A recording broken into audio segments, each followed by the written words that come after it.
Topic, Acting Speaker, I did want to touch on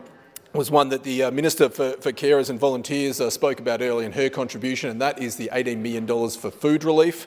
We have a number of organisations that do fantastic work supporting our more vulnerable community members through their food relief programs. As many of us know, those programs don't just deliver food, but they are a point by which you can organise other important referral services for those community members. I do want to give a shout out to Diverse, Christina Dipidomenico, who runs that great organisation just around the corner from our office, and Chloe Treadray and her team, including a couple of great long-term volunteers, Paul Daly, who I understand has been volunteering with their food relief program for 15 years, and Sam Ferraro, who's clocked up 10. And I should also mention the great work of Bridge Darabin across the road, run of course by Chris Lombardo, but Amelia Barr there runs their food relief program and their Friday community lunches in partnership with Quest Preston, who I think do a great job, Quest Preston, of supporting local community events and community action like that. And a shout out to their volunteers, to Jacqueline Fennell and Margot Farrell, who are a couple of great volunteers there on the Bridge Darabin food relief program.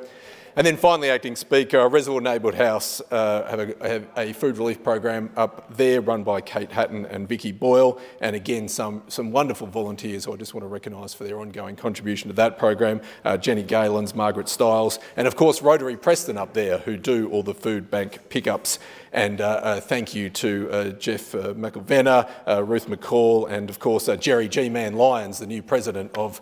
Preston Rotary, for their work supporting Food Bank and that food relief program. And I'm not sure if they're still running it, but they did used to, out of Reservoir Neighbourhood House, run a student pantry as well at Reservoir High, which was run by Leah Kaeli. I don't know if that still is, but that was just an example of the great things they do with food relief. And I should let you know, Acting Speaker, I'm actually raising some money for Reservoir Neighbourhood House on that note. Some of you might have seen I'm attempting to run every single street in Reservoir,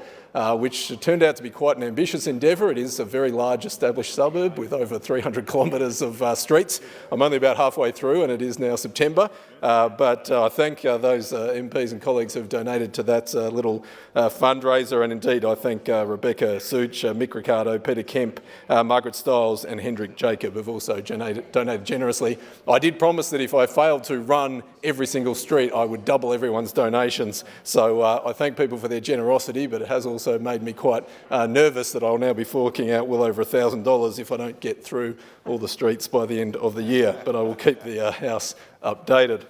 And I should just, while I'm talking about food relief, recognise, of course, not just the organisations I've just mentioned, but Anglicare in Preston and All Saints Anglican Church down on Murray and Bell, and indeed the Salvation Army do a lot of important work similarly through Major Mim Adams and her team.